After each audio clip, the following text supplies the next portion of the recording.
The Senate and the House think it's time to undertake a study of the gun violence issue, with respect to its causes and the increase in such events. We definitely need to have a thoughtful debate about how to change laws, an honest discussion. I am not afraid of the political fallout. It certainly can't be just about guns. There must also be a serious and thoughtful discussion on mental health issues, as well as our culture. Sorry I'm late. Gentlemen, how are we going to gather the information we need? We have a group of experts lined up, people from both sides of the issue, professionals. We can have them here tomorrow, how's that? Let's take a fast look at our agenda, then we can reconvene tomorrow at 10 a.m. Who put this up on the board?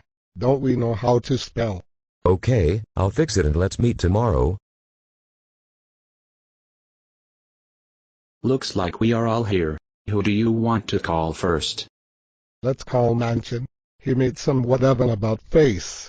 He should be able to help us get a better handle on a good solid approach. Good morning, everyone. Let me say how glad I am to be of service. Senator, good to see you. Thanks for coming. Have a seat. Senator, we know you have had a change of heart with respect to gun control. Could you briefly explain why, and perhaps give us some guidance on where to go from here?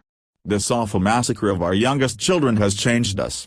Everything should be on the table. The discussion should include mental health treatment, assault-style weapons, and let's not forget high-capacity magazines, video games, movies, and a culture that seems to glorify violence. Senator, we can't do everything. What's most important? The one thing that would give us our best shot. I think if you can get the assault weapon ban reinstated, and then maybe high-capacity clips, reduced in size. Of course you need to deal with the politics. Politics? You mean money?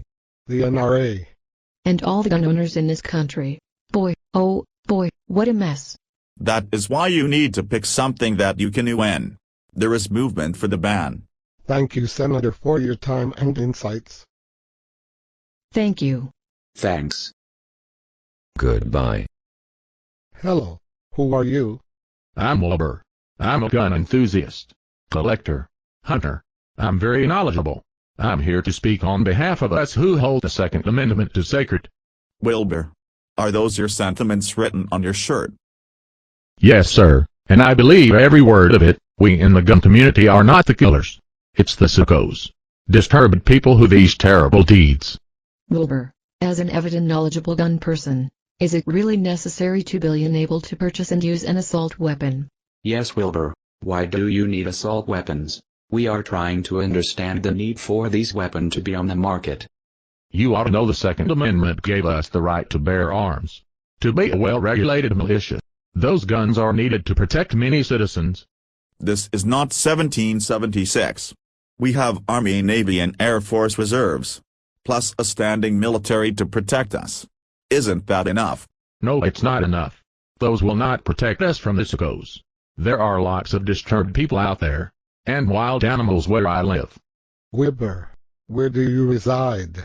In Plano, a suburb of Dallas. Wilbur, I think we've heard enough. You're excused. Okay, I'm leaving. But I am a card-carrying member of the NRA, and I'll be telling them all about this hearing. It's not guns. It's people. Wilbur's right about one thing. Mental health is a component of this problem.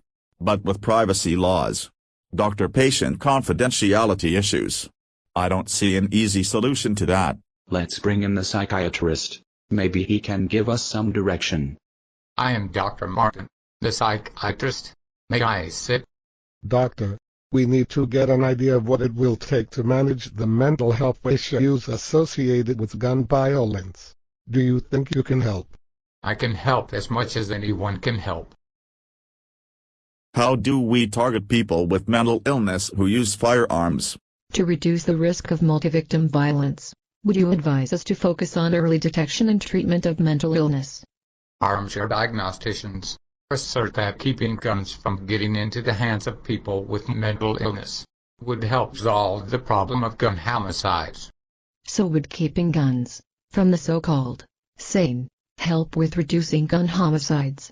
There is overwhelming epidemiological evidence that the vast majority of people with psychiatric disorders do not commit violent acts.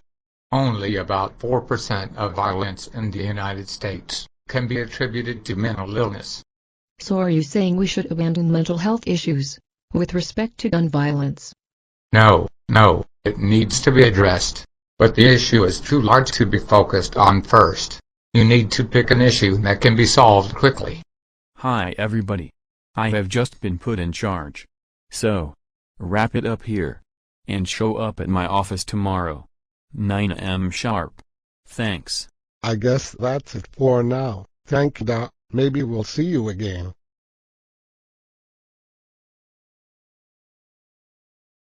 We grieve for the tragic loss of life at Sandy Hook. We hope that this tragedy brings about change that makes the United States a better place.